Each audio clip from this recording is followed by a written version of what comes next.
Olá, eu sou o Luiz. E eu sou o Carol. Nós somos professores universitários de Direito e esse podcast ele tem a intenção de democratizar o conhecimento jurídico, sempre abordando algum tema do cotidiano, trazendo à mesa alguma autoridade sobre o assunto. E hoje, com muita honra, com muita satisfação, que nós vamos entrevistar aqui meu amigo Ricardo Braida, que é professor da Estácio e da Docton das matérias de Direito Constitucional e Direito Penal. Também é mestre em Estudos Literários pela Universidade Federal de Juiz de Fora e doutor em Sociologia e Direito pela Universidade Federal Fluminense. Braida, eu vou quebrar um pouco o protocolo aqui, Carol, só para falar o seguinte. O pessoal está um pouco intimidado, porque assim, se somar o QI das pessoas que estão na mesa aqui, entendeu? Eu acho que eu sobro aqui, eu sou aquela gordura desnecessária, porque realmente eu estou do lado do Carol, que é uma das pessoas mais inteligentes que eu conheço, e tô na frente do Braida, que, a meu ver, deve parear com o Carol ali no QI, porque os caras são, Que exagero. Eu tô enrolado aqui hoje, mas vamos ver se eu sobrevivo nessa conversa, né? Ô Braida, meu amigo, muito obrigado. O tema hoje é liberdade de expressão, né? E aí você pode ficar à vontade para tratar aí das suas considerações iniciais sobre esse assunto. Muito obrigado por aceitar o nosso convite. Bom, também vou seguir as formalidades iniciais aqui, né? A gente, enquanto professor, a gente vai adaptando a isso e é preciso quebrar um pouco esse modelo, mas vou agradecer aqui, Luiz. Obrigado pelo convite, tá? Mais uma vez a gente encontrando, trocando uma ideia, isso é importante. Com certeza. A gente já teve algumas trocas intelectuais aí na docência, trabalhando juntos e, enfim, ao longo das nossas atividades de trabalho. Professor Carol, prazer estar aqui, já lecionamos ao mesmo tempo na UFJF. E obrigado mesmo pelo convite. Eu queria só dizer parabéns pela iniciativa, pela criação desse espaço. Era necessário e torço muito, estou aqui no que precisar, me auxiliar. Vamos lá, é esse movimento que vocês iniciaram, ele é muito importante, então queria de fato congratulá-los e sei que isso aqui vai longe, viu? Obrigado, Braida. Mas vim aqui para não ficar fazendo só elogio, não. Vamos começar. Isso aí, gente. Isso aí. Vamos ao tema. Agora, quebrando o protocolo, vamos ao tema, né? Bom, o Luiz me mandou uma mensagem aí há algumas semanas me chamando para falar um pouco sobre liberdade de expressão nesses tempos espinhosos que a gente está vivendo, né? Onde, enfim, esse direito ele tem pautado em grande parte o debate nacional, até porque esse programa está sendo gravado, a gente terminou as eleições tem pouco tempo, né? Então a gente teve finalização do segundo turno. Geralmente em períodos eleitorais a gente tem um acaloramento desse tema e claro, a gente tem outros fatores, que por exemplo redes sociais e fatores internacionais que também contribuem para que esse tema ele seja um tema importante para a gente debater hoje, né? Então a gente precisa falar, Luiz, acho que é aí o primeiro ponto que eu vou colocar como proposta a gente está falando de liberdade de expressão, mas nós estamos falando de liberdade de expressão em qual contexto? Porque se a gente não analisa o contexto, a gente está falando aqui de um direito vago, de um direito que não tem ali uma resposta na sociedade, não tem um diálogo. E, óbvio, a gente não está aqui só para trazer divagações sobre a liberdade de expressão. Então, vamos a uma realidade concreta, né, material, histórica. A gente está falando, portanto, da liberdade de expressão de um Brasil que está inserido em um contexto histórico de uma república democrática. Uma república constitucional. A gente tem a Constituição de 1988, traz um regime que é o regime democrático, e nesse regime democrático ali uma soma de valores, há enfim, todo um sistema de valores que reunidos compõem uma razão ética do Estado, né? Eu estou falando aqui de uma razão ética, não estou falando de moralidades individuais, estou realmente falando desses valores que são compartilhados e que organizam o Estado brasileiro a partir de 1988. Entre esses diversos valores que a gente vai encontrar dentro da Constituição, um deles está inserido, e um deles a gente encontra a chamada liberdade de expressão. E aí eu preciso entender, é um conceito que está inserido em um Estado democrático, mas qual Estado democrático? É a República, no caso a gente está falando aqui de uma Constituição da República Federativa do Brasil. Então não é só a democracia, mas é a democracia brasileira, né? Isso também já traz um outro dado importante para a gente contextualizar a liberdade de expressão.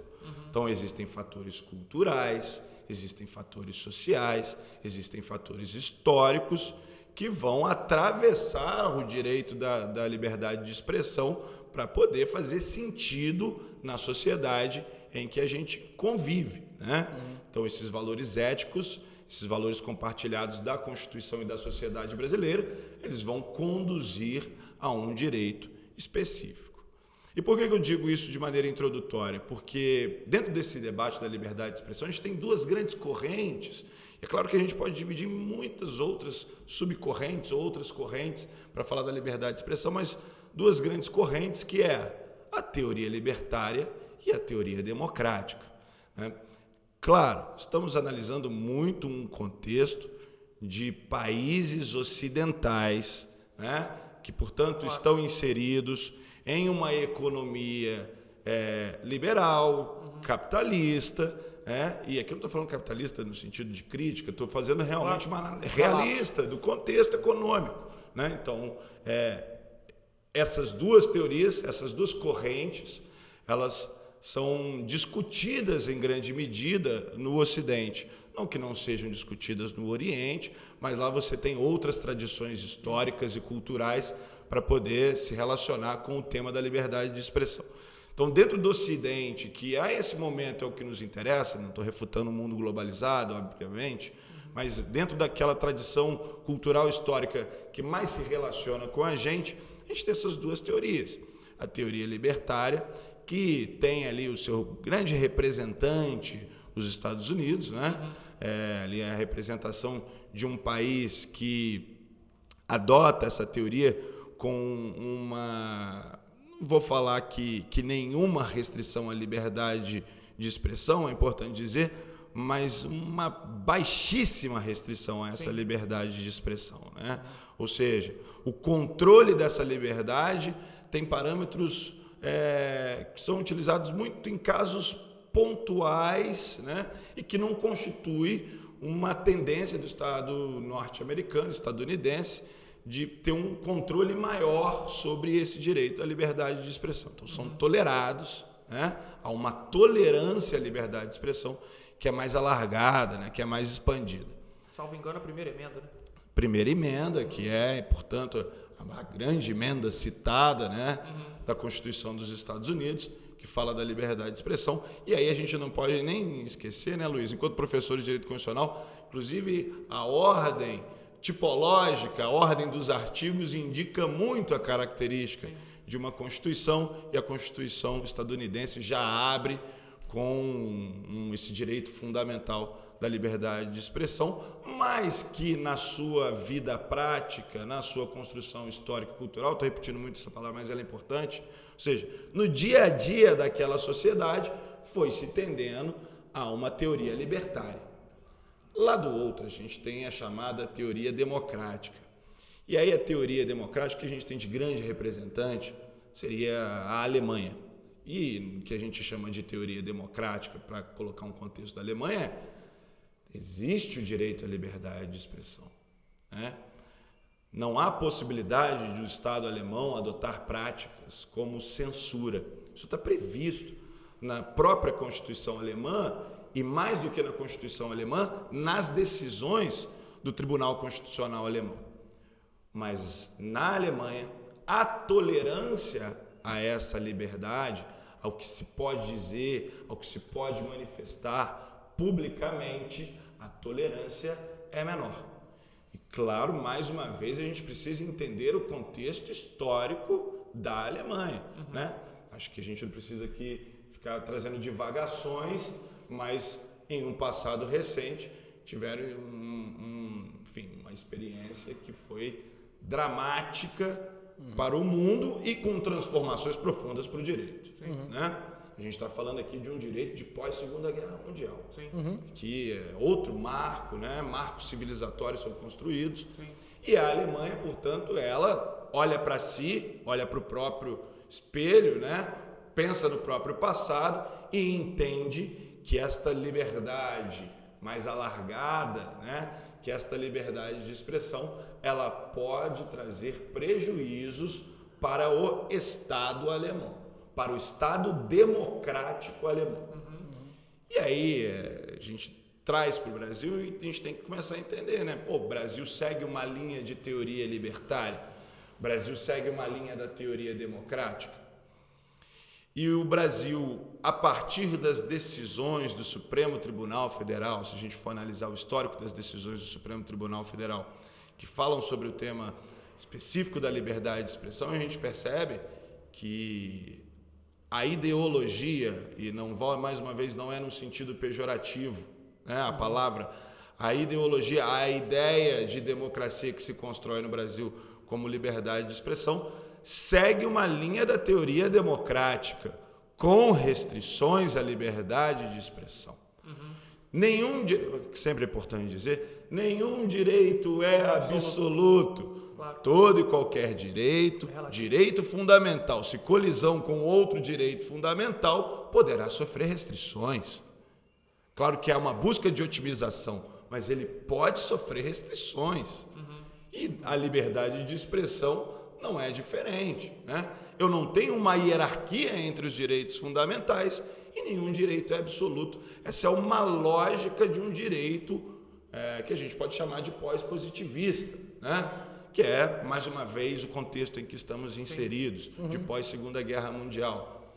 Veja, eu não estou aqui tecendo críticas, eu não estou aqui fazendo constatações de análise no sentido de falar assim, poderia ser diferente. Não, mais uma vez uma constatação de uma realidade que é o que a gente está aqui se debruçando. Então, o direito brasileiro ele vai sendo construído paulatinamente na ideia de seguir uma teoria democrática. Vamos pensar agora no Brasil e como que isso se dá ao longo do tempo. Se eu estiver aqui me alongando muito, por favor, podem me interromper e façam. Você está indo bem no raciocínio aí, prossiga que a gente está tentando entender. Então, contextualizei Brasil. O Brasil vem, então, a Constituição da República Federativa de 1988, promulgada 5 de outubro.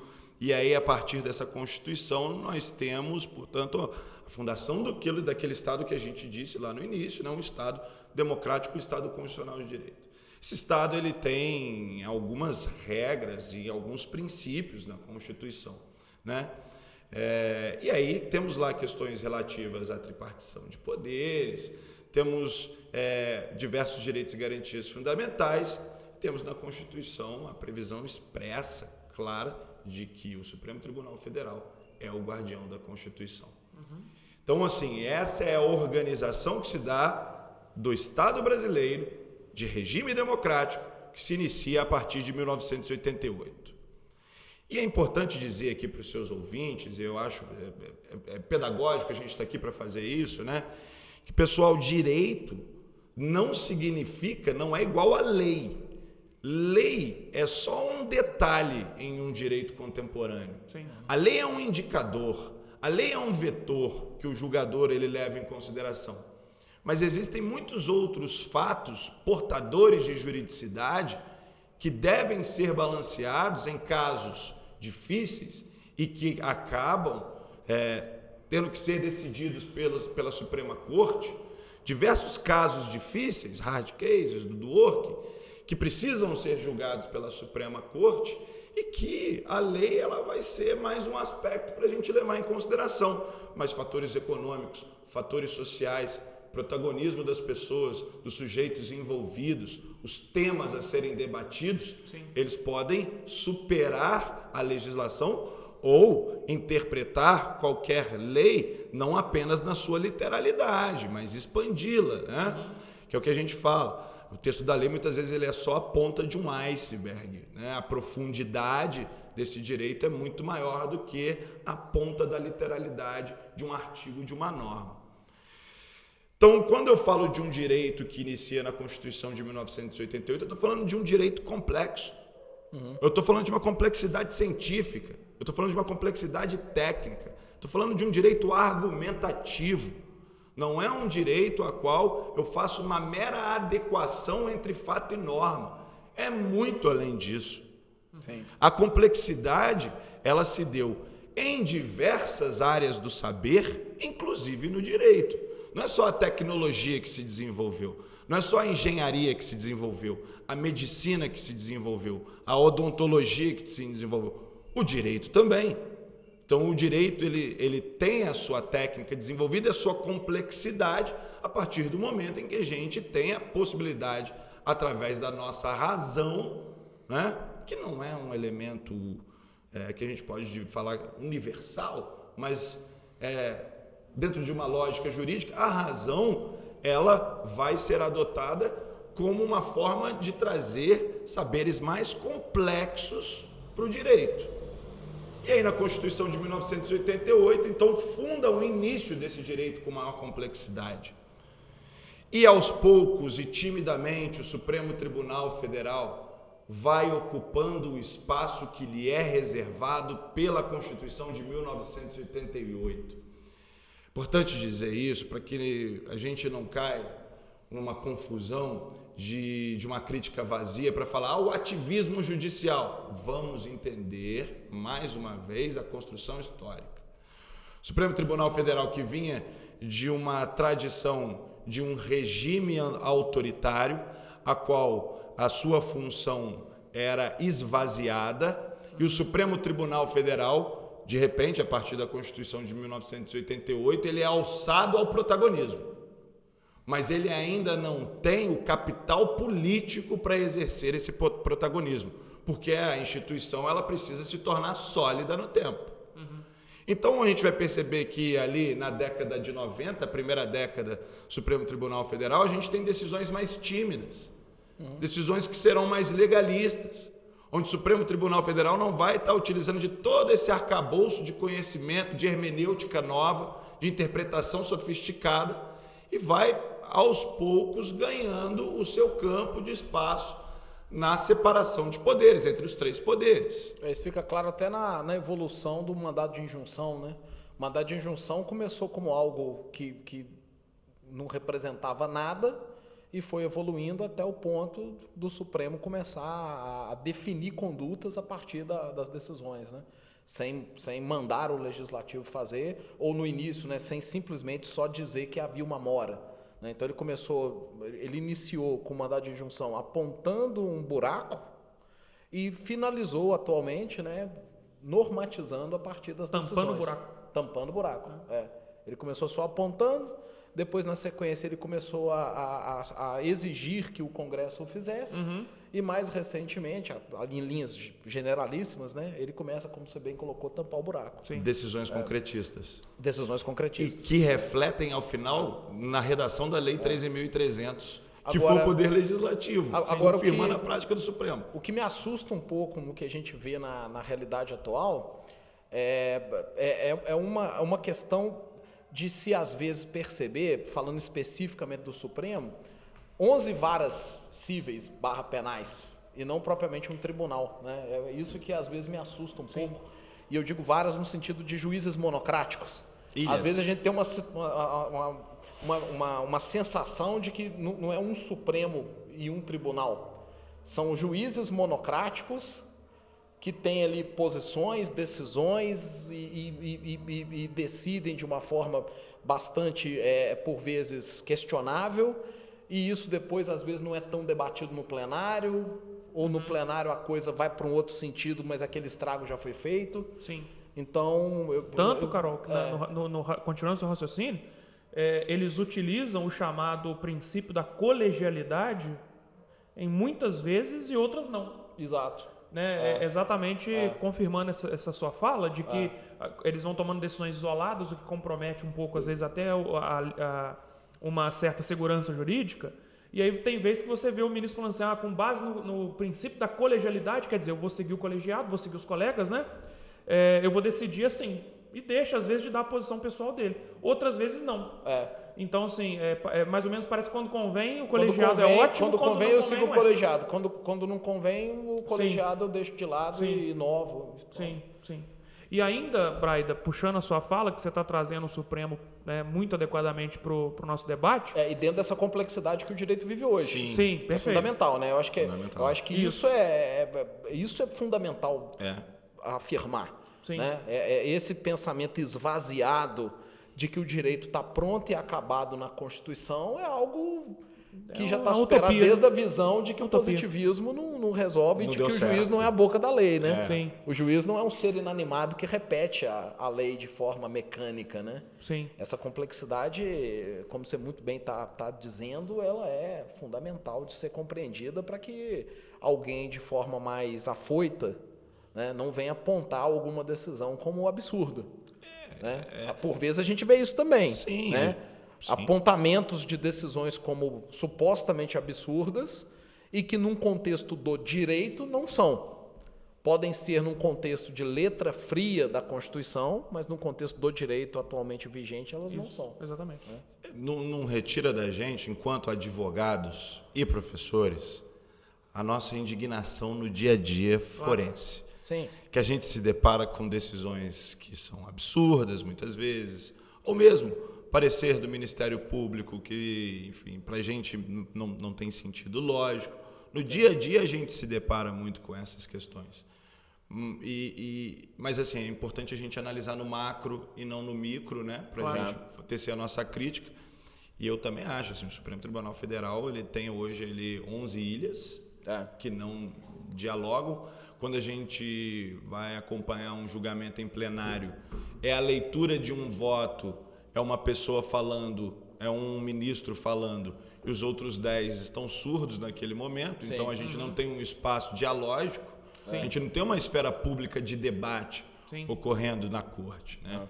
Então, e isso, claro, geram questões muito convenientes, né? De conveniência política, tudo isso acontece no Supremo Tribunal Federal.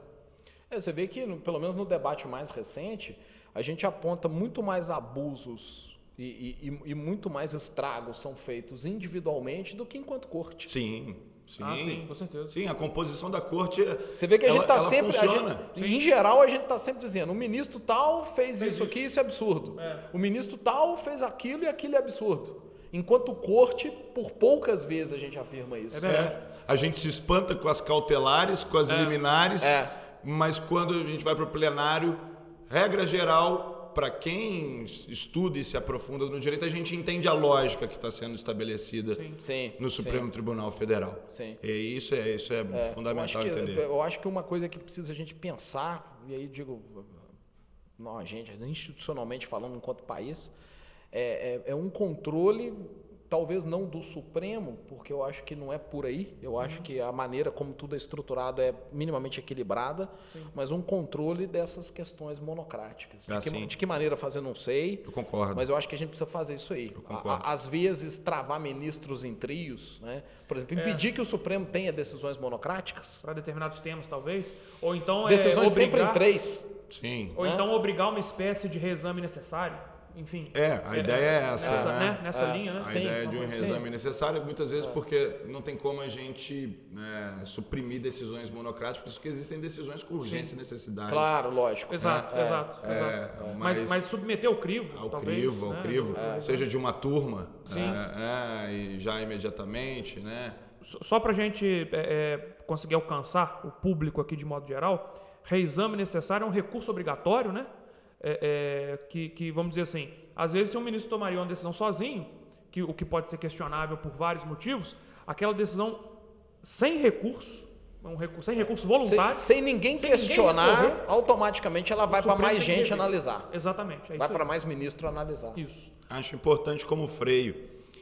Mas, bom, a gente estava numa linha de raciocínio, mas tem um ponto que eu acho que é importante também pensar sobre isso. Olha, muitas vezes a gente fala, olha, o Supremo, as decisões dos ministros, as decisões cautelares e liminares, que eu concordo plenamente, assim, né?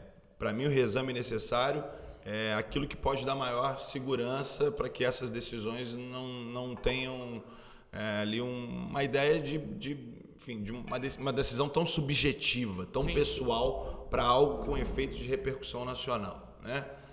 Mas é importante a gente lembrar que o próprio Congresso Nacional, quando elaborou as leis 9868, 9882 de 1999, ADI e ADPF, na própria legislação traz a previsão das decisões liminares e cautelares.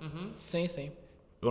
A gente sabe que o Supremo ele avança em certos temas. A gente poderia falar aqui do controle difuso, mas acho que seria uma digressão gigantesca. Né? Ele avança em certos temas, mas muitos desses temas já foram, dessas ações, desses atos, estão amparados por lei. Sim. Então, muitas vezes, até nessa crítica, porque a gente vai pegar aqui o senso comum, a gente fala, poxa, o Supremo é ativista, né? O Supremo Tribunal Federal é ativista. Bom, se ele fosse ativista mesmo em determinados casos, não teria uma previsão legal autorizando o Supremo a tomar decisões em sede de cautelar ou liminar. Cada lei utiliza uma expressão diferente. Não podemos, de forma alguma, passar a ideia de que quando a gente questiona essas decisões monocráticas, ou seja, individuais de ministros, nós estamos dizendo que os ministros, no atual contexto jurídico, não têm poderes para fazê-lo. Isso, boa. Correto. Os ministros, Correto. no momento, têm poderes constitucionais e legais para tomarem decisões individuais. Né? Perfeito. O que a gente está apontando talvez seja os danos que essas decisões individuais podem ter diante da repercussão de uma decisão dessa para nível nacional. Perfeito. Porque uma coisa é um juiz monocrático, ou seja, individual, numa pequena vara, né, ou numa pequena comarca, que tem um contexto ali de 2.000 pessoas, 5.000 pessoas, 20.000 pessoas, ou às vezes até as próprias partes, considerando casos que não são coletivos, casos que discutem só. O Supremo não. Tudo que vem do Supremo, seja coletivamente ou monocraticamente, ou seja, individualmente, são coisas que repercutem a nível nacional. Isso. O Supremo não decide para Brasília, o Supremo não decide para a capital, o Supremo não decide para a União, o Supremo decide para o país todo. Isso. E eu acho que isso é que é tão impactante. Sensível. Isso que é sensível. E notadamente em questões que trazem um impacto muito grande, e que, por vezes, a revisão não acontece de forma muito célere. Porque, às vezes, dentro de um mês, a gente consegue fazer um estrago muito grande com uma decisão monocrática. Né? Sim. Eu acho que, voltando um pouco aqui para o tema central, questão de liberdade de expressão, um ministro, seja do Supremo ou seja do Tribunal Superior Eleitoral, né, que a gente teve situações recentes agora, ele individualmente ele pode gerar estragos e situações muito graves num curto espaço de tempo, e às vezes a revisão não acontece no mesmo ritmo, ou a reanálise dessa decisão, dias depois o estrago já está feito. Né? Então, a contracautelar, né? Em tese ele pode dar uma cautelar para evitar um perecimento de direito, mas às vezes a decisão é tão absurda, ou tão desastrosa, ou tão, vamos chamar, inconstitucional ou ilegal, que até ela ser revista, o estrago dado pela decisão já está posto. Né? E assim, assusta um pouco porque o controle não é efetivo e as consequências para quem julga são inexistentes. Né? A gente estava aqui no último episódio falando, às vezes, determinados comportamentos da advocacia são criminalizados. Né? Se criminaliza, a gente até mencionou no último episódio, por vezes, o advogado parecerista. Eu até mencionei que eu mesmo tenho a minha cota de peleja aí, com parecer dado na condição de procurador, numa questão que eu fui envolvido em improbidade administrativa, e a única coisa que eu fiz e a única coisa que me foi apontada foi dar um parecer. Não tem sequer indícios ou afirmações de qualquer outra conduta para além do parecer. Aí disse aqui o Nelson, falando de criminalização da advocacia criminal, falou, olha, você imagina um juiz ser acusado, porque eu, inclusive, no meu caso, e acontece com outros colegas, são acusados por esse parecer até criminalmente. Você imagina um juiz ser acusado criminalmente por não cumprir prazo e o réu permanecer preso pelo descumprimento de prazo?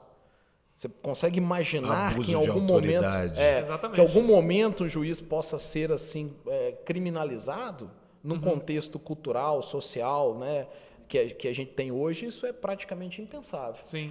E isso eu acho que traz um peso maior para o problema, porque se a autoridade ela não pode ser de forma alguma punida, né, ela fica muito mais, por assim dizer, tendenciosa a deixar o poder tomar conta. Né? A gente trabalhou muito nessa linha também, da questão do poder. Né?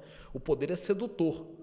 Então, a partir do momento que eu estou num lugar que eu acredito que eu não possa ser questionado ou que as consequências sobre mim são praticamente nulas ou inexistentes, eu me sinto muito mais confortável para cometer abusos, né? E isso eu acho que é algo que a gente precisa refletir, pensar, que a gente vive dificuldades quanto a isso, né? Sim. A gente vive dificuldades, às vezes, em várias do interior, em situações específicas do nosso cotidiano profissional, mas, infelizmente, vivemos também dificuldades nessa linha a nível nacional e a nível de tribunais superiores, que é o pior, Sim. porque o arbitrário contextualizado e num lugar pequeno, o impacto é pequeno. Sim. Um arbitrário dentro de um tribunal superior, dentro de algo que tem repercussão no país todo, é muito, muito difícil, né? Muito difícil. Ô Brian, eu já vou devolver a palavra para você, mas é porque o que eu vou falar agora eu acho que alinha com as duas coisas que vocês trouxeram aqui agora. Eu acho que a mídia também, a imprensa, ela tem um papel muito sensível nessa questão. Por quê? Você estava explicando muito bem que nós chegamos num contexto político, jurídico, social, em que entregamos poder ao judiciário mesmo, para que seja o último a falar como funciona o nosso sistema. Seguindo outros modelos internacionais. Exatamente. Isso não é uma criação à brasileira. Perfeito. Sim. E até na própria Alemanha, que teve a supremacia do legislativo, que gerou a bizarrice nazista que a gente conhece historicamente. Perfeito. E aí vem o Carol e fala dessa questão do poder. Beleza. Eu quero casar essas duas questões. Onde que eu acho que a imprensa tem um pouco de culpa nisso? E culpa aqui não é uma crítica direta à imprensa. É uma sugestão de polimento, talvez. Porque o que acontece? Você abre um jornal, você vê o seguinte: o ministro Alexandre de Moraes fez isso. O ministro Barroso fez aquilo. Toda vez que os ouvintes tenham isso muito claro, toda vez que um juiz decide, é porque alguém o provocou. Essa decisão, ela não vem, o juiz não está sentado na cadeira e fala assim, eu vou tumultuar hoje, e dá uma decisão. Não. Eu vejo, e aqui a minha crítica à imprensa é assim, uma crítica, claro, muito ponderada. A imprensa tem que ser livre, tem que ser manifesta. Talvez fosse interessante indicar a origem também, né? Exatamente. Por pedido de fulano. É pedagógico, é uma observação pedagógica. Exatamente, entendeu? Por pedido de fulano, o ministro... Na ação tal, no processo tal. Exatamente, o ministro fez isso. Porque quando a imprensa vem e fala, o ministro decidiu, o ministro fez, o ministro aconteceu, dá a impressão que aquele ministro está saindo da inércia, abandonando a inércia que ele tem. Talvez esse seja o pecado original do tema que me trouxe aqui. Exatamente. A inércia foi provocada, ele saiu da inércia por provocação própria. Né? E a gente vai ter que falar desse pecado original, porque a gente ainda não chegou especificamente, mas ele entra. Sim, não, mas pode dar sequência, exatamente. Perfeito, eu concordo com essa observação. É importante saber que é o seguinte, pessoal, para os nossos ouvintes que fique claro, toda vez que um juiz decide é porque alguém pediu. Né? A legislação nacional prevê que eu saiba, uma única hipótese em que o juiz pode agir de ofício, que é na concessão de habeas corpus. Sim. Né? Evidentemente, se um juiz vê que alguém está privado da sua liberdade de maneira ilegal, o juiz tem poder para, sem ninguém pedir, soltar o cara. Né? Beleza. Mas só. É a única, tem onde me consta, né? É a única previsão legal que o juiz pode agir de ofício. Então, que fique claro isso aqui.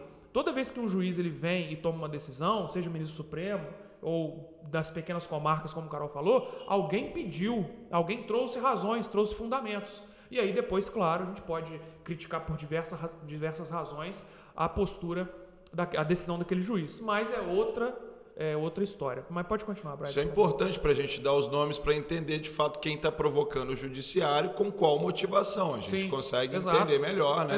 As intenções da ação. Exatamente. Que é o que se busca. Porque é muito mais fácil você pensar que um ministro do Supremo está agindo arbitrariamente se você vê numa manchete de jornal, fulano decidiu assim.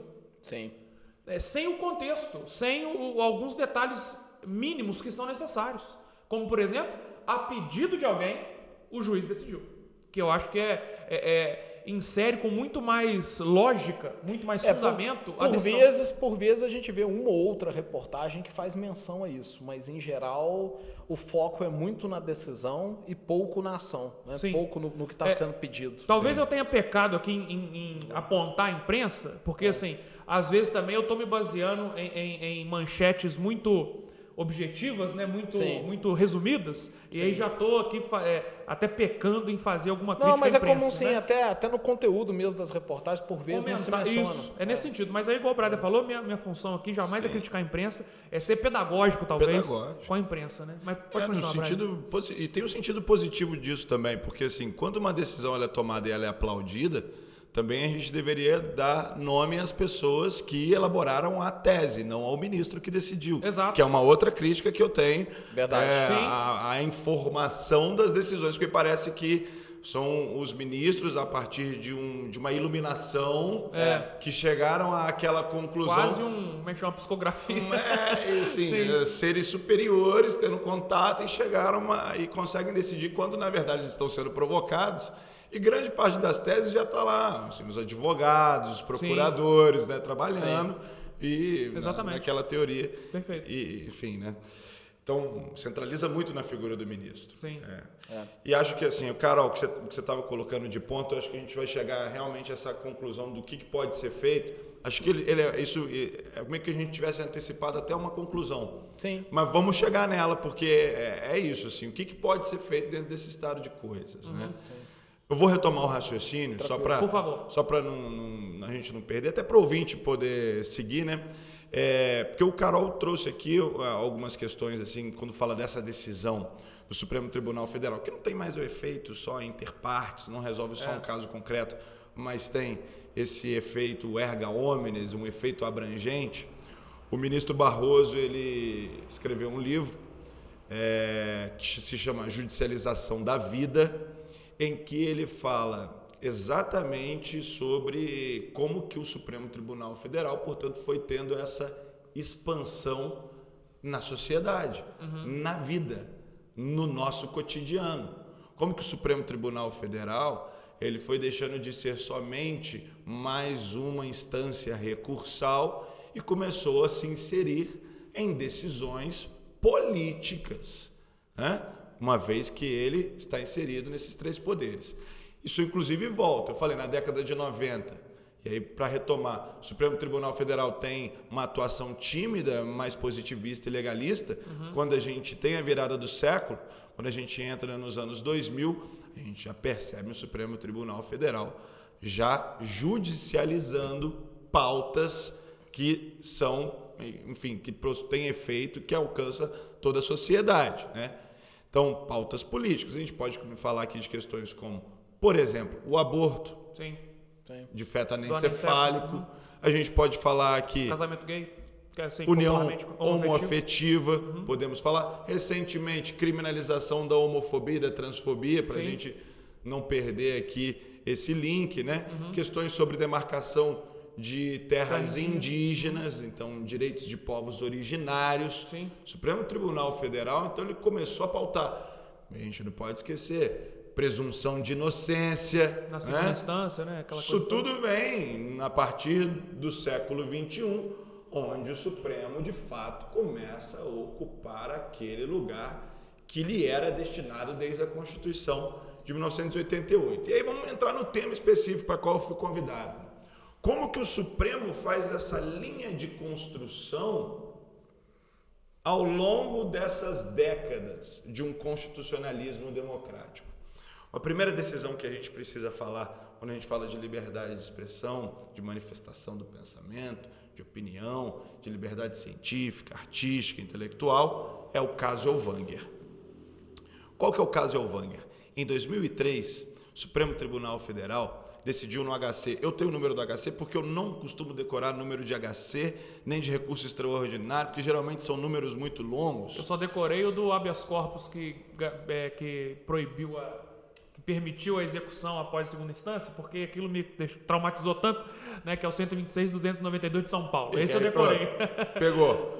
Mas um número importante para o pessoal guardar esse HC. HC 82424. Fácil. 82424, fácil, né? Metade de um telefone só para poder guardar na memória. E eu não consigo. Mas esse HC Elvanger, ele trouxe o tema em 2003 que tratava de qual caso especificamente? Veja, vem por um habeas corpus. Então a gente está falando aqui para a galera que o pessoal que está nos ouvindo não entende, a gente está falando aqui de um habeas corpus do Supremo Tribunal Federal que se daria com uma decisão interpartes, tá? Ele não tem, ainda a gente nem mencionava HC coletivo nessa época, não era nem uma ideia de que seria uma construção. Então, era um HC individual. Em 2003, o Supremo Tribunal Federal analisa o caso do Elvanger, que é um escritor que residia no sul do país e que começou a escrever livros que eram negacionistas ou revisionistas da Segunda Guerra Mundial e de tudo aquilo que foi feito pelo nazismo na Europa, enfim, em outras regiões. Então ele dizia, por exemplo, que não tinha holocausto. Holocausto, exatamente. A gente não teve câmaras de gás, a gente não teve massacres, seja de judeus, seja de ciganos, de outros povos, né, na Europa. Então ele escreve livros com... Ele não está escrevendo uma ficção, ele não está brincando com uma imaginação, ainda com uma brincadeira perigosa, mas ele não estava ficcionando. Ele estava aqui respaldado por um aspecto a qual ele diria científico, para comprovar que não houve o Holocausto. O Supremo Tribunal Federal, portanto, foi obrigado a analisar o HC dele, que chegou a falecer, mas do editor dos livros, porque se discutia se ali haveria a produção de um discurso de ódio. Bom, o Supremo Tribunal Federal, então, começou a se deparar com uma questão. Sim. Nesse caso, nós estamos diante de um discurso de ódio, e se ele é discurso de ódio, de acordo com a Constituição, está havendo uma violação a direitos e liberdades individuais. Nossa, complexo, hein? Complexo. A publicação de livros negacionistas e revisionistas devem ser tolerados na democracia brasileira? Qual é a teoria que a gente vai adotar? A teoria libertária ou a teoria democrática? E aí eu preciso entender o que é o Brasil. E na decisão do Supremo, eu acredito que muito sabiamente, o Supremo Tribunal Federal em 2003, acho que a composição, ela também ela favorecia essas decisões assim, com sabedoria também, né? Sim. O Supremo diz, olha, o conceito de racismo, ele não é um conceito biológico, mas ele é um conceito social. Se nós analisarmos o que é, por quê? Porque, só para colocar parte da alegação trazida pela defesa no habeas corpus era de que judeus não constituíam uma raça, eram uma etnia e que, no caso, tanto editor como escritor estavam utilizando o seu direito à liberdade de expressão, liberdade de manifestação, está previsto no artigo 5º. O Supremo diz, olha, racismo não é um conceito biológico. Toda pessoa nascida na espécie sapiens é um ser humano. E a gente não se difere por raça. Racismo é um conceito social. Só existe o racismo por questões de estruturas sociais. E são as estruturas sociais que criam as raças. Então, a exemplo, o Brasil, no seu passado também recente, tinha homens e mulheres que eram escravizados, né? E porque eram negros, porque eram indígenas, enfim, porque não tinham aquela origem. Significa dizer que são raças diferentes? Não.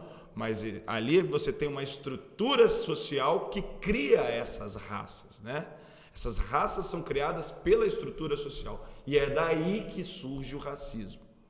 Então, o Supremo Tribunal, nessa decisão, ele fala, então, constitui crime de racismo a propagação dessas informações e dessa expressão, dessa manifestação que nega esse passado histórico ou que traz revisões a esse passado histórico. Então, o Supremo Tribunal Federal, naquele momento, ele adotou a teoria democrática. Isso em 2003. Isso em 2003, não é em 2022. Né? Passa tempo. Depois de 2003, a gente tem outras decisões. Chega um ano-chave também que a gente tem que analisar no Supremo Tribunal Federal, pegar aqui as biografias não autorizadas. Segundo tema importante, o Supremo Tribunal Federal, Roberto Carlos, da biografia do Roberto Carlos, isso em 2015. E aí o que se decidiu, o Supremo Tribunal Federal, dando interpretação aos artigos 20 e 21 do Código Civil, é que, claro que tem sempre, por isso é complexo o direito, porque a gente tem sempre que entender os detalhes. Ali analisava-se a vida de pessoas públicas, de pessoas notórias, que eram fotografadas, que eram noticiadas em jornais ao longo dos anos e se essas pessoas teriam o direito que é o que? A expressão, né? Dar uma licença para que outras pessoas pudessem escrever sobre as suas vidas, que é o caso do Roberto Carlos. Se um escritor decidir escrever sobre a vida do Roberto Carlos, que é uma pessoa pública, baseando-se em notícias de jornais, baseando em, enfim, todas as informações que o Roberto Carlos traz desde a década de 60, será que ele precisa de uma autorização, de uma licença prévia do rei para que ele escreva o seu livro? E o Supremo Tribunal Federal nessa ADI, inclusive com um voto que ganhou repercussão da Carmen Lúcia, disse que Cala a Boca já morreu, não é isso? E ela falou, não, então todas as pessoas possuem a liberdade de expressão, de manifestação intelectual, artística sobre a vida dessas pessoas públicas. Beleza? Então, uma segunda entrada de uma discussão sobre a liberdade de expressão. Sim. Mas ainda nos parecia até ingênuo perto do contexto que a gente está hoje, né? Estou discutindo bibliografia não autorizada, né? Hoje a gente está falando de um contexto de fake news, que é o que onde a gente vai desaguar. A gente tem atenção. Daí, vai passando o tempo, o Supremo Tribunal Federal, então, tem que se deparar com a proliferação de informações falsas nas redes sociais, fenômeno contemporâneo, fenômeno novo, e o Supremo Tribunal Federal, portanto, é provocado, em grande parte, para que ele tenha que decidir sobre essas matérias. Mas aí há uma questão... Eu coloco assim, Luiz, assim, há um pecado original em todo esse debate. Assim. E o pecado original se deu exatamente no inquérito 4781, que foi a portaria GP 69 de 2019, a qual o ministro Fux, de ofício, instaura uma portaria, instaura um inquérito de investigação, indicando o ministro Alexandre de Moraes. Então não houve uma distribuição. Juízo de exceção aí rolando, né? Um juízo de exceção acontecendo, indicando o ministro Alexandre de Moraes para conduzir essas investigações que ocorrem em sigilo. A gente tem muita dificuldade de acesso ao material, né? Então, assim, em 2019... Desculpa, esse inquérito das fake news, com todo respeito ao Supremo Tribunal Federal, é o maior exemplo que eu já li de um abuso de autoridade no Brasil. Porque o Braida foi narrando aí até com a lentidão assim, e até doendo, como se a faca estivesse sendo penetrada no meu coração, entendeu? Não, pô, brincadeira. O juiz escolheu... Não, vamos lá. O Fux instaurou de ofício, já está errado. Eu acabei de falar aqui que o judiciário só pode agir de ofício para conceder liberdade, nunca pro contrário. Só para... Foi o Toffoli, foi o Toffoli a época. Desculpa, foi o Toffoli. Tem razão, na época ele era presidente. Foi o Toffoli. Aí quer dizer, beleza, então já temos uma violação à inércia do Poder Judiciário.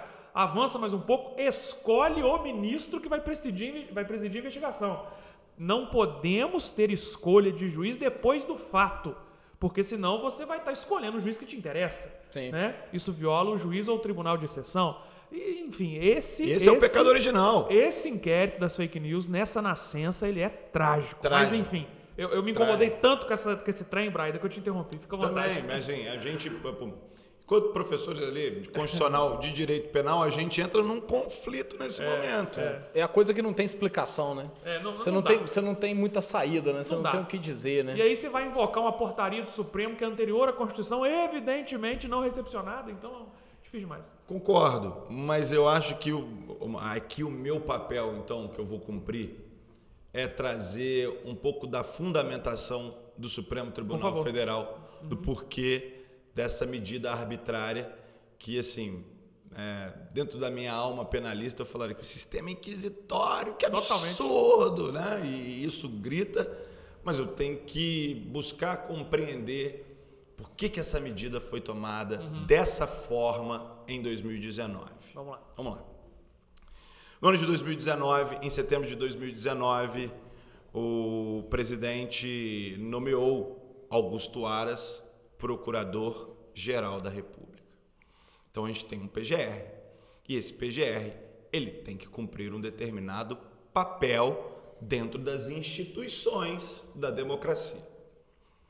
O Augusto Aras, por diversas vezes, ele permaneceu inerte diante de informações, de notícias, não só de ataques verbais, como de ameaças a ministros e familiares. A própria PGR anterior, a Raquel Dodge, entendia que era inconstitucional a portaria e a instauração do inquérito. O Augusto Aras segue nessa tendência. É inconstitucional essa portaria, é inconstitucional essa análise das fake news. Veja o que acontece nesse inquérito. Esse inquérito ele não está analisando somente a propagação de notícias falsas. Ele também analisa, dentro dessa propagação de notícias falsas, fatos, conteúdos que são difundidos nessas notícias. E entre esses fatos estão as agressões e as ameaças aos ministros do Supremo Tribunal Federal. Beleza? O Supremo Tribunal Federal, diante dessa posição, ele tem que tomar uma decisão. Ou seja, vamos aguardar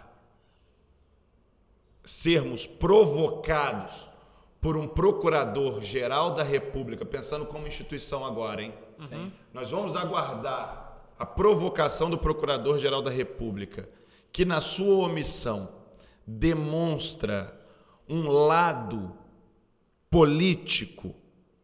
Então, assim, o Supremo Tribunal Federal, portanto, vai seguir a regrinha linear e ficar parado, inerte, até ser provocado, ou o Supremo Tribunal Federal, enquanto tribunal, precisa tomar uma decisão e uma postura política diante desses fatos de ataque? Porque, veja, a gente está falando de 2019, a gente está em 2022, esses ataques escalaram a uma medida imensa. Sim. Eu imagino o caos que deve ser a vida de um ministro do Supremo Tribunal Federal hoje em Mas dia. você concorda, um ponto importante, já para a gente, só para refletir e seguir o seu raciocínio, que talvez isso que você chamou de pecado original inflama mais ainda esse ódio contra a Corte? Sim. E que a Corte talvez cause contra ela mesma mais problema do que o que ela quer prevenir? Sim. Talvez se ela tivesse sido para cima do procurador de justiça, não seria, do procurador-geral não teria sido melhor? Se ela tivesse solicitado providências para o Senado, se ela tivesse mandado coisas para o presidente, ou seja, ela tentar superar a negligência do procurador a partir de uma atitude própria dela, ela querer tomar o lugar do procurador, talvez não é algo mais desastroso. E eu vou complementar o raciocínio do Carol, Braida. E eu estou entendendo, e eu acho que está todo mundo aqui alinhado, que o que se desenrola depois era absolutamente necessário. Sim. O que veio se fazendo contra os ministros é totalmente absurdo. Sim. O que eventualmente se apurou demonstra que eram coisas graves. Mas é o que você disse, será que justifica, né, a quebra dessa... Imparcialidade, vamos dizer? Porque você começa a convulsionar... Me deem alternativas concretas. O que poderia o Supremo fazer? É difícil. Eu acho que é importante a gente conversar sobre isso, porque eu vou colocar só os dois lados aqui da balança. Vamos falar um pouco de ponderação de princípio e tal, mas assim, no raciocínio argumentativo. Mas vamos pôr os dois lados. A garantia de um sistema acusatório, de um processo penal, a qual o Supremo Tribunal Federal ele deveria permanecer inerte, portanto, aguardar a provocação. Do outro lado, aquilo que o Supremo Tribunal Federal interpreta, inclusive na ADPF, que analisou a constitucionalidade do inquérito, que o Supremo Tribunal Federal interpreta assim, e esse é um ponto importante. Ele entende que as manifestações antidemocráticas, que as manifestações de violência e de ruptura institucional contra o Supremo Tribunal Federal, que é um dos poderes, tratam-se de atos antidemocráticos e, portanto, também constituem discurso de ódio. É aqui que eu queria chegar com Aí volta lá no... É por isso que é partido Elvanger. A ideia... E aí, claro, eu preciso analisar o que é discurso de ódio, é o limite dentro de uma ideia democrática. O quanto que o Supremo Tribunal Federal ele pode tolerar de ataques e isso não constitui, inclusive, um risco a própria democracia. Qual democracia que eu estou falando? Estou falando de democracia num sentido vago, não. Democracia não é sufrágio universal. Democracia, eu volto lá no início, é um conjunto de valores que são compartilhados e éticos de um Estado que se inicia em 1988. Sim. Então o Supremo Tribunal Federal, ele atua na defesa dessa Constituição, ele não vai atuar na defesa do ato institucional número 5. Ele não vai atuar na defesa da Constituição de 1937. Ele não vai atuar na defesa da Constituição de 1824. Ele vai atuar na defesa da Constituição de 1988. E um dos pilares, porque se a gente quebrar esse pilar, a gente está aqui destruindo um sistema. Alguns dos pilares a gente sabe, se a gente perder, a gente destrói o que é chamado de Estado Democrático de Direito. E um deles é o funcionamento e a liberdade do Supremo Tribunal Federal. O Supremo Tribunal Federal não pode ser um tribunal que atue coagido. Não, sem dúvida. Sob ameaça. Então o Supremo pondera desses dois lados. Eu vou preservar o sistema acusatório nesse caso, porque veja, o Supremo Tribunal Federal não disse, acabou o sistema acusatório no Brasil. Não é isso. Nesse caso, dentro daquilo que eu tenho nas minhas mãos e de uma decisão urgente que precisa ser tomada, eu tenho um princípio de um processo penal democrático, né, de uma inércia dos juízes, dos ministros. Do outro lado, eu tenho o que eles configuram, né, o Ingo Sarlet fala sobre isso, um discurso de ódio contra a corte, que é um ataque à democracia. O Supremo vai atuar de qual forma? Vai atuar na defesa da Constituição de 1988. Ele é o guardião da Constituição. Quantas vezes o Supremo Tribunal Federal, nesse direito complexo que a gente trabalha, ele se deparou com 2 princípios em colisão, 3 princípios em colisão e ele teve que decidir por um? Sim. Quantas vezes isso aconteceu? Eu entendo como pecado original. Mas não vai ser a primeira vez. O Supremo Tribunal Federal, em 2019, penalistas que sofrem, mas o constitucionalismo salva, entende por que criminalizou a homofobia e a transfobia. Sim. Mais uma questão da liberdade de expressão. Sim. Existe um vácuo legislativo. O Congresso Nacional não vai votar o projeto de lei de criminalização da homofobia e da transfobia. Não vai.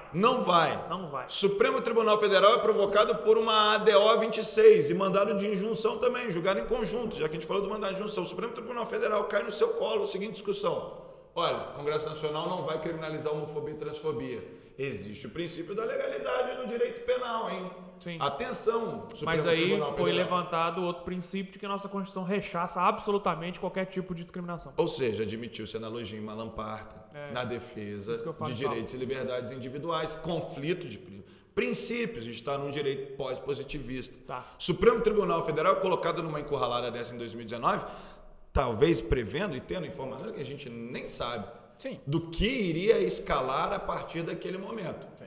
E desse pecado original, nós temos ali o engrandecimento de uma figura, vai se tornando notório e público no debate, que é o Alexandre de Moraes, que na consequência assume a presidência do TSE, já era vice-presidente, assume o TSE, e aí, claro, ele, na sua função, ele vai dando publicidade a resoluções que são tecidas do TSE. Veja, não sai da cabeça dele muitas vezes, a gente também acha que é dessa forma, mas também decisões monocráticas, importante destacar, a fim de certa forma preservar, entrando agora no contexto, veja como é que a gente foi afunilando o contexto, para chegar exatamente no agora, que a gente não está diante somente de ataques ao Supremo, a gente não está diante somente de discussão sobre sistema acusatório, mas a gente está diante de discussão sobre cidadania, que é direito ao voto, e que ela não pode ser também analisada no seu aspecto formal, mas mais material. A informação constitui o saber fundamental para que as pessoas possam votar.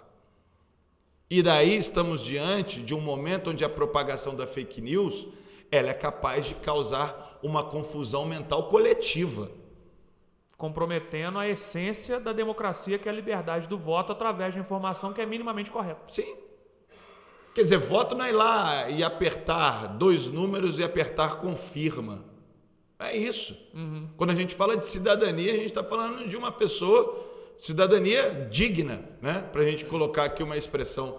Mas cidadania formal, a gente precisa de fato uma conscientização da população sobre informações que não são falsas, principalmente durante as eleições. Então, algumas decisões do Alexandre de Moraes fazem inclusive essa limitação. Até o dia 30 de outubro, você não pode propagar esse tipo de informação que ela é falsa e ela é capaz de comprometer a conscientização de... A gente pode falar, mas isso é político. Bom, ele está levando em consideração uma série de princípios. A gente pode discordar, mas quando você olha para a técnica, você compreende o que ele está fazendo. Você pode discordar de um resultado final, mas você compreende a técnica daquilo que está sendo desenvolvido. Analisando liberdade de expressão, cidadania, uma série de discursos de ódio contra instituições democráticas, o que eu vou ter que fazer? Tem que se tomar uma decisão. Tem que se tomar uma decisão, muitas vezes monocrática, muitas vezes uma decisão que troca os pés pelas mãos, mas a gente consegue compreender uma certa construção jurídica do tema. Deve ser muito difícil você conseguir, enfim, sustentar determinadas posições em determinados períodos históricos. Sim. Vai ganhar a pecha de autoritário. Vai ganhar a pecha de censura. E talvez seja. Mas o que eu acho, assim, nada é absoluto no Estado democrático. De um ponto de vista de história de país, não do ponto de vista de construção do próprio Supremo, que eu acho que você bem colocou, que está mais numa tendência democrática, mas eu acho que o Brasil é um país muito plural, o Brasil é um país muito focado numa diversidade muito grande, e nós não temos, a bem da verdade, grandes traumas que outros países já passaram, seja traumas à esquerda, seja traumas à direita. Né? A gente teve alguns momentos de ditadura que foram pesados, sabidamente, mas não foram parecidos com ditaduras de outros lugares. Não tiveram escravidão. Na escravidão sim, mas aí eu tô falando enquanto república. Isso. E talvez me pareça que uma linha mais libertária pudesse ser mais interessante justamente pela dificuldade de medir numa sociedade tão plural até onde eu impeço, até onde eu libero. E a pedido de quem eu impeço e a pedido de quem eu libero. E quais eu impeço e quais eu libero. E o que é fake news, o que não é fake news. É um debate muito complexo. Extremamente. Extremamente. Que acontece em ambientes muito herméticos, muito fechados, a partir de, por vezes, como a gente disse, decisões monocráticas e que são irreversíveis. Né? Sim. Você tira uma série de inserções, você tira uma série de canais do ar, você desmonetiza outras coisas você deixa, você toma decisões de que não se pode trazer falas contra a corte, mas num país em que todo mundo chama várias outras autoridades de tudo que querem, né? A gente chama o prefeito disso, o governador daquilo, o presidente daquilo, a gente fala que o Congresso e os deputados são isso, são aquilo, em qualquer boteco, em qualquer lugar, e é algo generalizado. Mas quando você vai falar de juiz, não se pode falar. Sim. Então, assim, o grande ponto, e eu entendo que existe todo um arcabouço teórico atrás, e concordo, acho que o arcabouço teórico dá sustentação para a decisão, mas me parece que a gente vive um desequilíbrio. Eu tenho, para mim, essa sensação. Sim. A gente tem um desequilíbrio, a gente tem um aumento de poder exagerado por parte do Supremo, uma ocupação de um espaço que de fato ele deveria ocupar, mas parece que ele começa a transbordar agora do balde que cabe, do balde destinado a ele começa a transbordar. O balde que já estava cheio está entornando agora, né? Está entornando, entendeu? E isso me preocupa bastante. Sim. Notadamente pela sensação, por vezes, de que a gente vive um contexto de tentativa de blindagem. Né? Olha, disso vocês não podem falar. Olha, críticas aqui nós não vamos admitir. Sim. Vocês querem criticar o presidente lá, vocês critiquem. Vocês querem criticar o Congresso, vocês critiquem. Mas criticar a corte, não. Claro que isso não justifica atentados contra vidas de Vamos ministros. só colocar, criticar sim, xingar não. Isso. Tá, e eu vejo esse privilégio também. Criticar sim. Às vezes xingar me não. passa a sensação de que não se admite nem crítica, ou que às vezes até a própria crítica está sendo impedida, vamos dizer assim, ou está se dando a ideia de que existe um medo generalizado de se falar do Supremo. Eu acho que até da nossa parte, que somos operadores do direito por vezes, eu me sinto confortável para seja quem for o presidente dizer que é ladrão, ou que é bandido, ou que é isso, que é aquilo, e não me sinto nem um pouco confortável de dizer que qualquer pessoa do judiciário é isso ou aquilo. Com certeza. Tem uma filósofa alemã chamada Ingeborg Maus, e ela fala que os perigos de um judiciário se tornar o superego da sociedade, assim. Sim. Aquela situação onde a gente tem um destaque moral dos ministros. Teoria do Nirvana, né? Aqui você tem o céu e o resto é o inferno. Exatamente. Não mexam com o céu. Né? Mas isso é um problema que a gente precisa lidar dentro da democracia. Eu só queria pontuar isso. Claro. Claro. Não, Foi mal, Luiz. Não, sabe o que acontece? É muito importante, e aqui assim, na expectativa de que nós tenhamos muitos ouvintes mesmo, né? A gente pode estar começando timidamente, mas a gente vai chegar lá. A população tende a aplaudir o judiciário em excesso quando a decisão convém. Sim. Pautas morais. Pautas morais, exatamente, entendeu? Força. Não só moral, mas tipo assim, às vezes política mesmo. Sim. Se é uma decisão contra o meu inimigo político, eu vou brandar, eu vou achar maravilhoso. Se é a favor do meu adversário, eu vou meter o pau, vou criticar. E o poder judiciário, que é um poder assim sublime, soberano, maravilhoso, a função judicante, a função de ser juiz, ela exige do operador que está debaixo da toga características assim muito superiores do aspecto pessoal, moral, social. Por quê? O cara que vai ser juiz, o cara que vai dar uma decisão que vai afetar a vida das pessoas e tudo, ele tem que ter ali uma superioridade moral. Eu falaria mais um desapego, porque eu tenho medo de moralistas em excesso. Desapego, um certo desapego, assim. Concordo, entendi. Sabe? Perfeito. Por quê? Sabe por quê? Porque o que acontece? Carol, o presidente roda, o governador roda, o ministro não roda. Não roda. Não, esse é um outro. Aí a gente pode discutir. A vitaliciedade. Questões no Supremo Tribunal Federal, uma delas, né? Mas sabe o que eu quero dizer com isso? Por exemplo, e assim, a minha manifestação não tem nada a ver com política. A população venerou o juiz Sérgio Moro. Sim. Quando ele estava tomando várias decisões que de fato levaram, talvez pela primeira vez na história do Brasil, pessoas da alta casta política à prisão. Né? E a população venerou muito isso. E eu entendo a população que nós temos um histórico aí realmente de político nunca se dá mal, apesar dos desmandos, né? O nosso histórico realmente é esse. Só que vejam bem, esse juiz ele não pode se entregar a essa sedução popular, porque senão ele está violando as funções dele. Sim. Perfeito. Entendeu? Então, assim, a partir do momento que o juiz Sérgio Moro começou a dar entrevista aqui... Ele não é um paladino da justiça. Ele não é paladino, cara. Ele não é paladino. Não é uma cruzada, né? Exatamente. E para não parecer que tem viés político, o mesmo aconteceu com o Joaquim Barbosa. Sim. Entendeu? Sim. Foi chamado de Batman brasileiro. Sim. Então, assim, e talvez o Joaquim Barbosa tenha conseguido ficar um pouco mais tímido do que o Moro. Não, menos. Nesse assédio, né? Mais discreto. Bem mais discreto. Proximidade com o procurador. Tudo isso, entendeu? Conversas de bastidores totalmente ilegais. Exatamente. Uma série de coisas muito complicadas. Muito complicadas. Então, conexão de casos também sem nenhum limite. Sim. Então, assim, o que eu queria que os ouvintes aqui tivessem muito claro? Desconfiem de juízes que estão perdendo a discrição. A discrição, né? exatamente. A discrição. Perfeito. E de autoridades em geral. O juiz tem que ser discreto. Com certeza. Mas é porque como a gente está falando agora do judiciário, que está assim sobrecarregado, e aí onde eu quero chegar?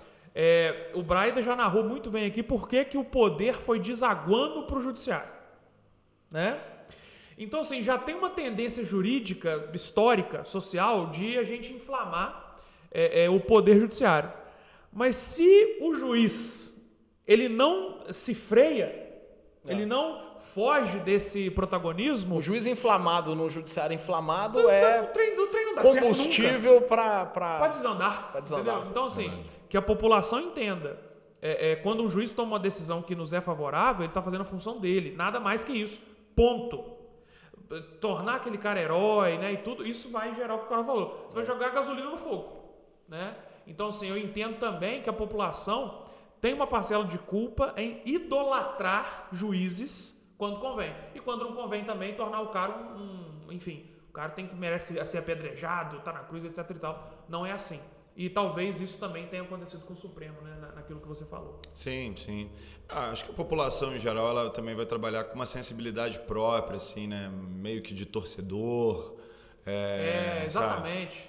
Mas aí a população que cria esse comportamento eu até entendo. O juiz que se rende a ele é que é o problema. E a gente vê ministros do Supremo decidindo pelo clamor público. Popular, a gente exatamente, tem visto isso exatamente. Inclusive em votos expressos, né? Em votos expressos, Sim. assim, destacados. Sim. Assim. Então, e aí eu acho que por isso que eu falei, acho que a gente, quando o Carol adiantou a crítica, eu falei, eu acho que chega na conclusão mais da nossa conversa, que seria assim, primeiro entender a situação toda, o contexto histórico a qual a gente está inserido, e depois pensar em mecanismos democráticos de controle desse poder. Sim. Então, se a gente vai ter turmas a analisarem 3 ministros para poderem analisar uma cautelar que tenha sido deferida no prazo de 24 horas, se nós vamos estabelecer mandatos de 9 anos, exemplo, cortes internacionais, para os ministros do Supremo Tribunal Federal, enfim, tudo isso pode ser debatido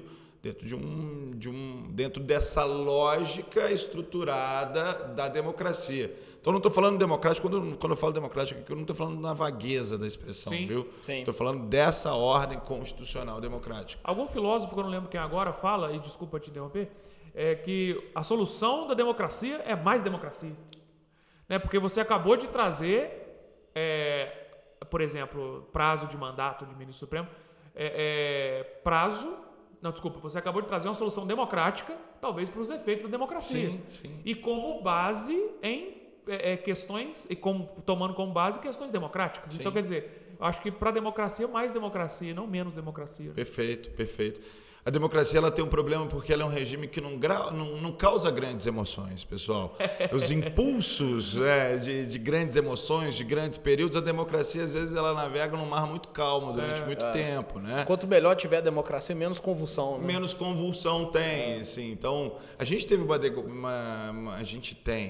uma democracia, de certa forma, estável, né? Embora os abalos tenham se tornado um pouco mais fortes assim, nos últimos tempos, né? Mas a gente tem uma certa estabilidade. Por um certo tempo a gente nem questionava tanto assim, as políticas públicas, etc. Mas também tem uma tomada de consciência da população, e aí acho que é um ponto importante que a gente tem que falar, que é a chegada de redes sociais e mais uma revolução da comunicação. E como que um aparato... Eu vou colocar aqui uma ponderação que eu acho importante, viu, pessoal?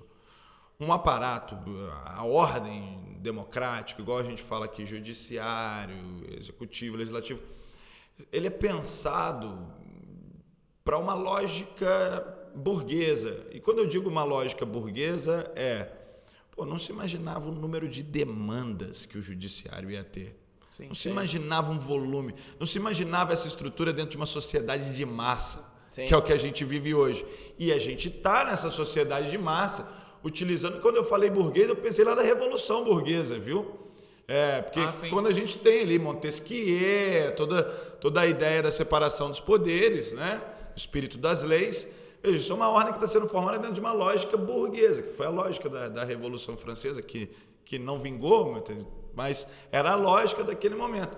E a gente ainda está inserido dentro dessa lógica, e aí a sociedade de massa demanda muito, o judiciário não dá conta de decidir todas as causas em detalhamento, não consegue definir de fato, fazer minúcias, nem o Ministério Público, enfim. Se a gente for falar de delegacia, então o número de boletins de ocorrência que enfim, são registrados. No Brasil, 92% dos homicídios não são investigados. Exatamente, dados do Sou da Paz, né? Eu acho que foi essa. Então, e aí a gente está dentro de um judiciário que vai ter que decidir para essa sociedade de massa. Isso vai criar conflitos. São ordens de lógica, às vezes, distintas, sabe? muitas vezes vai ter ali um conflito e vai ter que decidir dentro desse contexto que a gente fala de politização, de judicialização da vida, para essa massa como um todo. Então, assim, é desafiador o direito nesse sentido, ele é bastante desafiador da forma qual ele tem que se adaptar a esses contextos. Sim. Então, como que o judiciário, que é formado naquele estado burguês, ele vai ter que lidar com uma sociedade de massa de comunicação extremamente acelerada. Ele é um paquiderme perto dessa comunicação. Ele não acompanha. Então, os mecanismos vão escapar. Vai ser testagem, erro, acerto. Mas se conseguir manter a estrutura democrática, a gente vai ter mais democracia para fazer. Por vezes o judiciário está indo por um caminho e as coisas estão vindo por 5, 6, né? Exato. E ele está enveredando por um caminho e as coisas estão vindo por outros lados. Exatamente. Parte da resolução criticada agora do Alexandre de Moraes, a qual ele, na resolução do TSE, estabelece que pode, de ofício, o presidente do TSE, do tribunal, também retirar do ar outras informações falsas que sejam da origem daquela informação, da originária daquela informação que já foi declarada como falsa. Quer dizer, o que está dizendo? Existe uma ação que declarou que uma informação ali é falsa e ela deve ser retirada do ar. Outras da mesma natureza que estiverem na sociedade e forem identificadas, elas também vão ser retiradas automaticamente, sem o contraditório, sem ampla defesa, enfim, violando uma série de direitos. Mas isso até o dia 30 de dezembro. Estou colocando. Olha, o Supremo Tribunal, não é o Supremo, o TSE, mas o Supremo confirmou a constitucionalidade da resolução. Olha como o judiciário está atuando para tentar, de certa forma, alcançar a velocidade da comunicação de redes sociais. Sim. Não dá conta. Não dá conta. A gente vai ver decisões, são autoritárias, muitas vezes, mas fala assim, que às vezes não faz nem cosquinha. Perto da dinamicidade da realidade. Da dinamicidade E nesse meio tempo, o outro já levantou outra fake news e já tampou divulgar. E uma fake news, às vezes, mais destruidora do que aquela que eles estão tentando tirar. E aí, às vezes, até o próprio judiciário entender em algum momento que talvez seja um esforço ineficiente. Essa combatividade. Parar a correnteza com baldes. Entender que, isso. que essa tempestade não se para, você faz parte dela, né? Então... Ô Braida, mas assim, já em conclusão aqui da nossa conversa, você tece críticas, mas compreende as decisões recentes do Supremo. Compreendo. Coloco minha posição aqui, ela é polêmica, mas é o que eu não vou deixar de marcar a posição. Não, claro. Compreendo a atuação do Supremo Tribunal Federal no estado de coisas que é o estado constitucional que nós vivemos, né? Mas isso não significa que não tenha críticas. Claro, isso não significa que tem uma série de críticas. Isso não significa que no dia a dia eu não fique indignado com um monte de decisão. Sim. Enfim, indignado com a atuação de autoridades. Fico indignado. Mas, se tiver dentro das 4 linhas do jogo da Constituição, e as 4 linhas nesse caso excedeu, não, faz parte da Constituição, faz parte do judiciário, faz parte do direito. É porque a linha não é matemática. Não é matemática, não estamos diante de uma ciência exata. Sim. Então faz parte da racionalidade, eu disse aqui, faz parte dentro da argumentatividade que o direito está inserido atualmente, limitar certos princípios, expandir outros princípios, a depender do caso concreto. Então não adianta virar e falar assim, tem censura? Não tem. A decisão do Supremo, ela não institucionalizou um censor que vai chegar a partir de agora e toda e qualquer notícia tem que passar por ele. Nesse caso, especificamente, a liberdade de expressão, de manifestação, está ultrapassando o limite dentro daquilo que a gente considera como teoria democrática. Limitei. Para esse caso. Vou colocar, a gente está indo para o fim, sim, mas não, fica à vontade. Só para não parecer que é um defensor do Supremo Tribunal Federal sem o viés crítico, mas acho que foi até o que eu... Depois a gente pode marcar com um outro Braida, o crítico, né? O rebelde, revolucionário, que tal, mas dentro desse viés, por exemplo, a gente teve episódio, a gente está falando de liberdade de expressão, a gente teve episódio de Monark, estamos em um podcast, né? Exato. A gente teve episódio de Monark, onde o Monark estava lá com o Kim, com a Tabata, discutindo questões políticas, e aí, em determinado momento, o Monark disse que, para ele, deveria ser liberado a criação de partidos nazistas. Eu acho temerário o que ele disse. Eu acho grave o que ele disse. Eu também acho extremamente grave. Mas eu quero só colocar uma questão. Se isso tivesse sido discutido em uma sala de aula, um curso de uma graduação de Direito, para um professor de Direito Constitucional, e ele trouxesse aqui o que eu disse, olha, tem uma teoria democrática e uma teoria libertária, e tivesse inserido nesse contexto, ninguém ficaria escandalizado. Sim. E ali, para mim, o que houve foi uma elitização. Tipo, o monarca não pode falar isso só pode se falar dentro de sala de aula. Quando, na verdade, ele não estava dizendo que queria a criação de partidos nazistas. Olha o vespeiro que eu estou me metendo. Sim. Mas é só para colocar uma questão. Eu estou colocando aqui uma liberdade de expressão que, no contexto a qual ela se deu, ele estava em um debate político e dentro daquilo que ele tem, das ferramentas verbais que ele possui, ele manifestou essa expressão, né? Não foi igual o Bill do Bora Bill agora, Sim. né? São fatos muito díspares.